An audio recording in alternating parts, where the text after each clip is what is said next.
Kasih di dalam Tuhan Yesus Kristus. Salam jumpa kembali dengan sumber artikel media rohani Parakletos.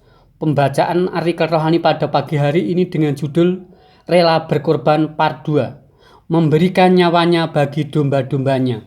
Gembala yang baik yang memberikan nyawanya bagi domba-dombanya adalah gambaran Tuhan Yesus di dalam menjalankan visi dan misi dari Bapa.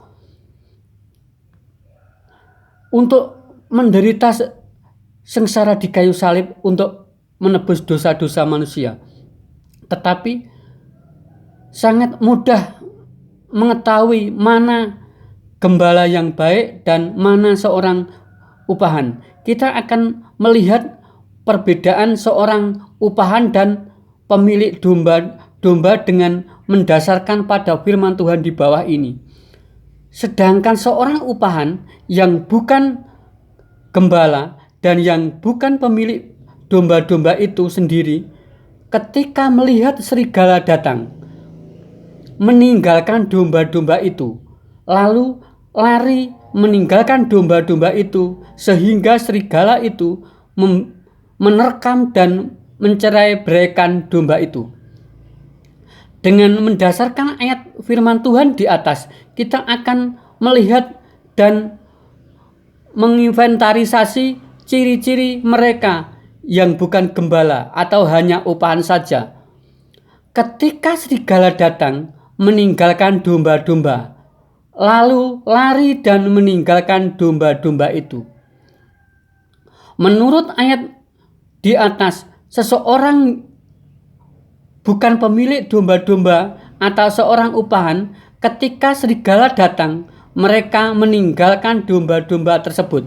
Seorang upahan itu adalah seorang yang sesat pikir, sesat dalam berucap, dan sesat di dalam bertindak. Mengapa bisa demikian? Karena memprioritaskan keuntungan secara material, harta benda kemewahan duniawi saja. Sehingga ketika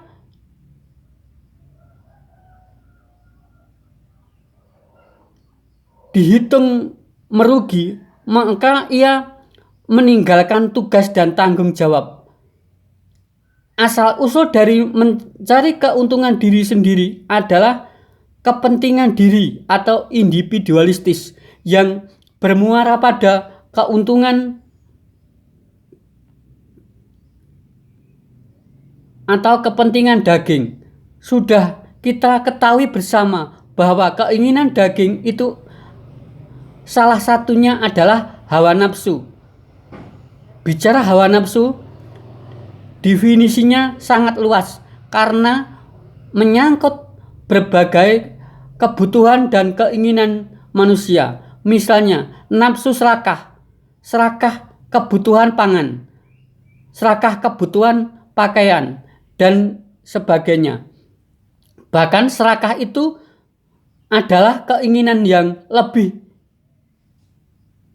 apa yang menjadi kebutuhannya, dan bisa jadi hal itu menjadi hak seorang lain, tetapi perilaku serakah inilah yang menjadikan seseorang ingin memiliki yang bukan haknya. Amin dan bersambung.